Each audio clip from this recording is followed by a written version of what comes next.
9절과 20절 말씀을 가지고 지푸라기와 방주라는 제목으로 은혜 나누기 원합니다. 로마서 3장 9절부터 20절 시작. 그러면 어찌하노냐? 우리는 나으뇨? 결코 아니라 유대인이나 헬런이나 다 죄 아래 있다고 우리가 이미 선언하였느니라. 기록된 바 의인은 없나니 하나도 없으며 깨달은 자도 없고 하나님을 찾는 자도 없고 치우쳐 함께 무익하게 되고 선을 행하는 자는 없나니 하나도 없도다.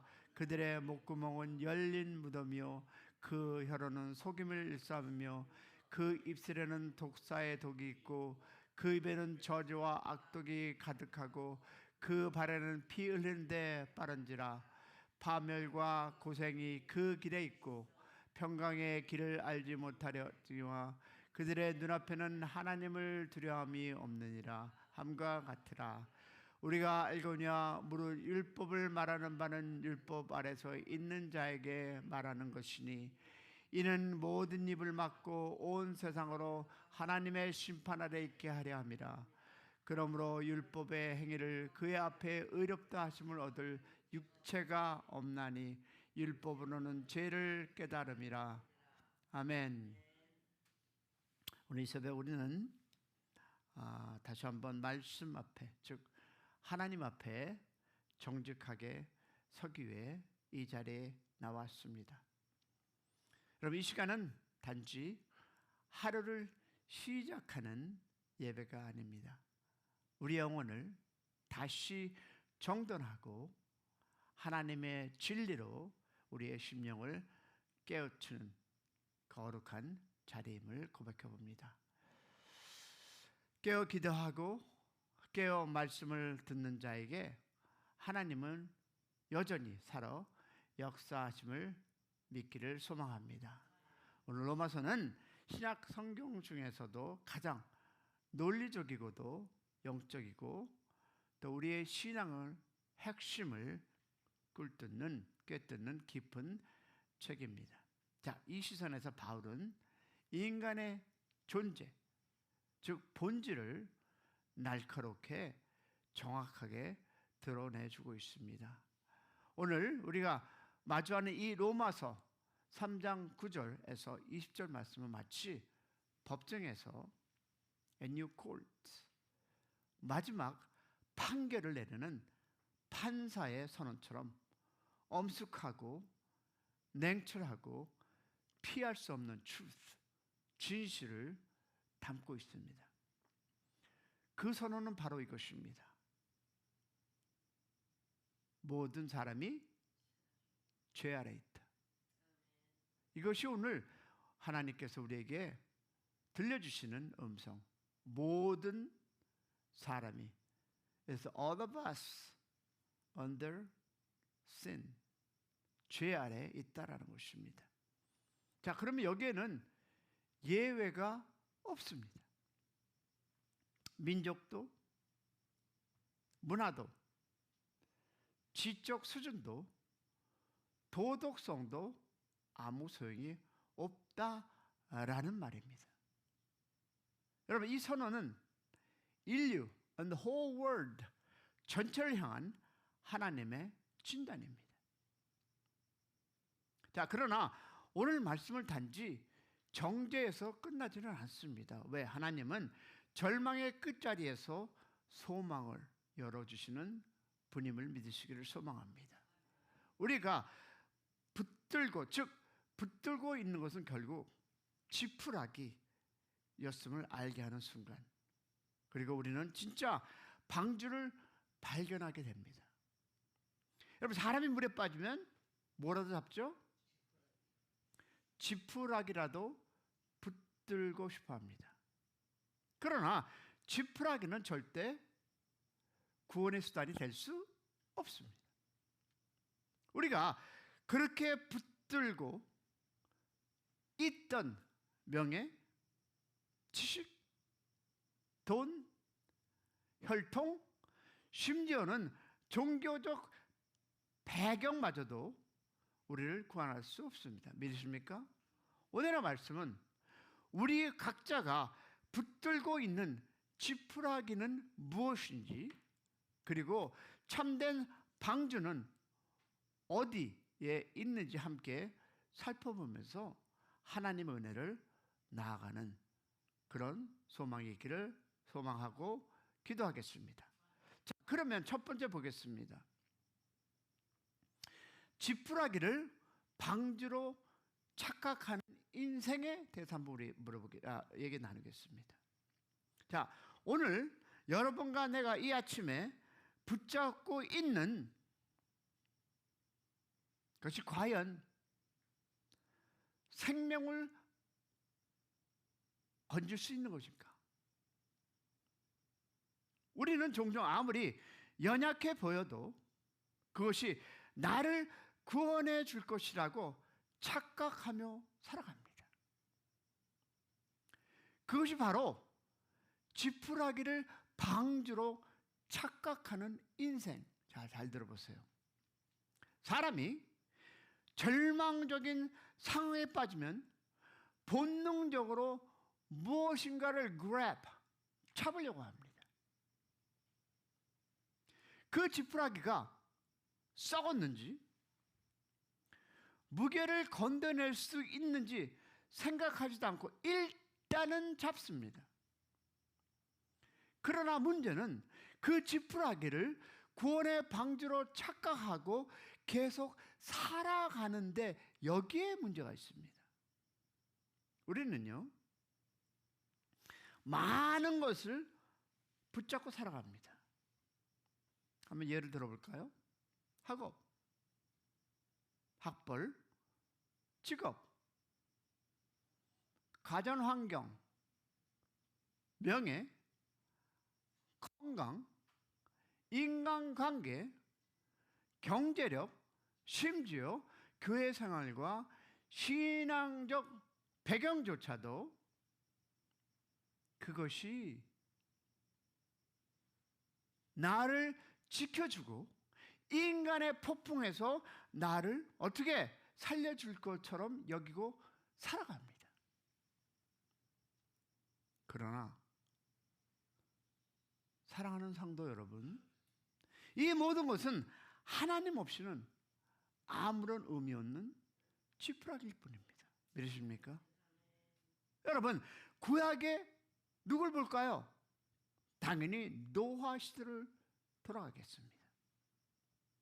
자, 하나님께서 심판을 내릴 때 사람들은 어떻게 살았습니까? 각자의 삶을 즐기고 자기가 원하는 대로, 자기가 뜻하는 대로 살아갔습니다. 다시 말해서 자신의 안전을 구축하며 살았을 때가 바로 어디다? 노아 시대였습니다. 그러나 무엇이 닥쳐오자? 홍수가 닥쳐오자 그들이 어땠습니까? 의지했던 모든 것들이 아무 소용이 없었습니다. 오직 어디에? 방주에 탄 자들만이 구원을 받았습니다. 오늘 이 새벽에 우리는 자신에게 한번 이런 질문을 던져보았으면 좋겠습니다. 내가 붙들고 있는 것은 방주인가? 아니면 지푸라기입니까? 내가 의지하는 것은 하나님의 은혜입니까? 아니면 나의 경험, 나의 자격입니까? 하나님은 오늘 말씀을 통해서 우리에게 마음 깊은 곳들을 흔들고 계십니다. 무엇을? 이제 너희들은 더 이상 지푸라기를 방주인 양 착각하고 살지 말라는 것입니다. 저는 이번에 전도사님들과 멕시코 크루즈를 타고 다녀오던 중 평소에 나름 음식에는 자신 있고 나는 건강하다라고 했습니다. 자부했기 때문에 아무 문제가 없을 줄 알았습니다. 그런데 여행 중 음식 문제로 인해 이틀 동안 토하고 싸고 아무것도 먹지 못한 채 죽을 수 있겠다는 고통 속에 있었습니다. 아침은 소식, 그리고 저녁은 굶는 이 작은 고통 속에서 내가 얼마나 연약한 존재인지, 내가 의지했던 나름 건강이라는 것은 한순간에 무너질 수 있다, 즉 지푸라기였음을 깊이 깨달았습니다. 그래서 더 분명하게 알고 있는 것은, 여러분, 참된 방주는 내 안의 건강, 내 의지, 내 자신이 아니라 오직 예수 그리스도임을 믿으시기를 소망합니다. 지푸라기를 내려놓고 은혜로 지어진 방주에 들어가는 여러분의 삶이 새벽이 되기를 소망합니다. 하나님께서 예비하신 방주, 곧 예수 그리스도를 의지하며 나아가는 믿음의 길을 서는 여러분이 되기를 축복합니다. 두 번째 보겠습니다. 두 번째 보니까, 하나님 앞에는 모든 인간이 무엇이다? 죄인이다라는 것이 오늘 9절과 18절에 이야기하고 있습니다. 유대인이든 이방인이든 모두 뭐다? 죄 아래, under sin, 죄 아래 있습니다. 타락은 부분적인 문제가 아니라 지, 정, 의 전부의 문제입니다. 맞습니까? 보세요. 아담으로부터 내려온 본성이 우리 안에 있습니다. 무엇일까요? 자, 보겠습니다. 예를 들었는데, 첫 번째, 이기심, 감정 상처, 복수 계획, 의지 동원, 행동화, 말과 행동의 독. 이것이 우리 내면에 여러분과 내가 no exception, all including, 이것이 우리 안에 무엇이 퍼진 덕은 결국 말과 행동으로 터져나옵니다. 부부싸움, 와, 이번 여행에서 바로 옆방에서 이틀을 낮과 밤과 끊임없이 싸우는, 이유는 잘 모르지만 You apologize me, 나에게 미안하다고 해라. You push me, 나 밀었으니까. 뭐 이거를 이틀 동안 싸웁니다. 밤과 낮, 아파 죽겠는데. 여러분, 인간관계의 갈등에서 이런 독이 얼마나 쉽게 드러나는지를 우리는 경험을 통해서 잘 알고 있습니다. 여러분, 성령께서 내 삶을 다스리지 않으면 우리는 끊임없이 혼란과 어둠 속에서 반응하고 살아갑니다. 내적 세계에 퍼진 독은, 여러분, 밖으로 흘러 나오게 되어 있다. 믿으시면 아멘. 네. 에이, 나는 아니라니까요. 거짓말 그만하세요. 내 쪽에 있는 독, 내 쪽에 갖고 있는 그 악은, 썩은 생각은 나오게 되어 있습니다. 왜 내가 그 얘기를 하느냐면, 오늘 13절과 18절에 보니까 말과 행동으로 드러나는 타락이 나옵니다. 자, 보겠습니다. 입과 혀, 목구멍, 발, 눈 등을 모든 행위 기관들의 무엇을 죄로 들어가고 있습니다. 말은, 여러분, 사람의 속성을 드러내는 첫 번째 장소입니다. 운전하다가 뭐 그런 분들이 안 계시리라 믿고, 위협적인 차가 껴들 때 갑자기 튀어나오는 말이 여러분 마음속에 있는 우리의 본성을 드러내는 것입니다.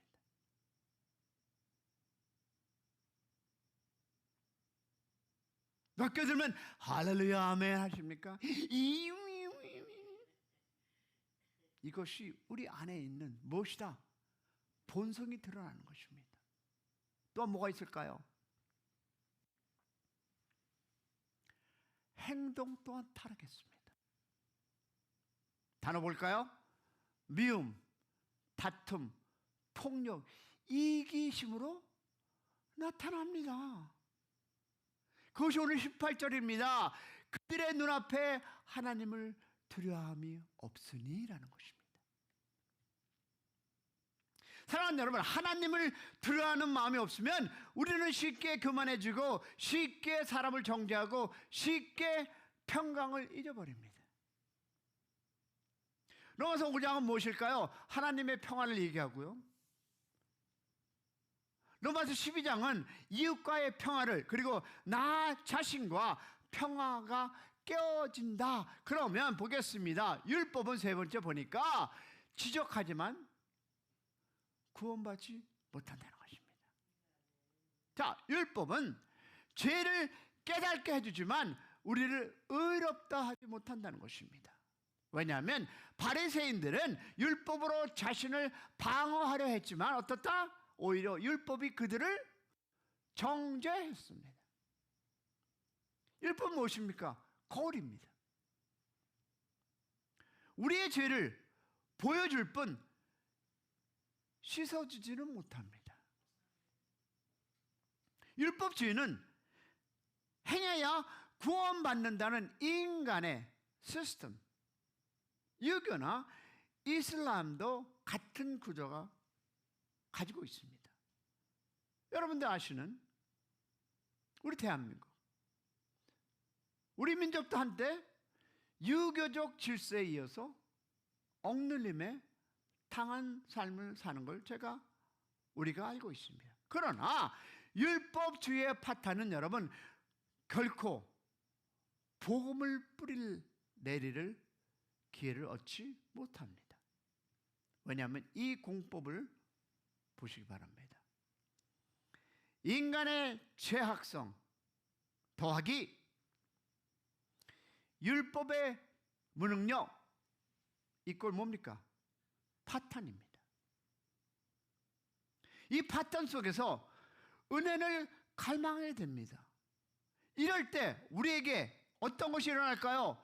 들려지지 않았던 말씀이 들리기 시작하고 남에게 주던 말씀이 내 말씀 하시는 음성을 들리게 하고요.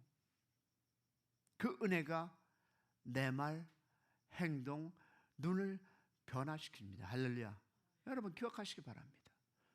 여러분 하나님의 말씀을 듣고 그 하나님의 그 말씀의 성령을 통해서 내가 깨우침을 받을 때 여러분 그것이 내 말과 행동과 눈을 변화시키기 시작합니다. 아멘이십니까? 자, 그러면 뭘까요? 중요한 것은 은혜만이 방주입니다. 자, 들으시기 바랍니다. 내 말이 은혜의 무엇을 담고 있다면, 은혜를 담고 있다면 그 말이 누구를 살릴 수 있을까요? 사람을 살립니다. 내 말이 내가 뱉어내는 그 한마디 안에 은혜를 담고 있다면 여러분 상대를 살릴 수 있습니다. 할렐루야.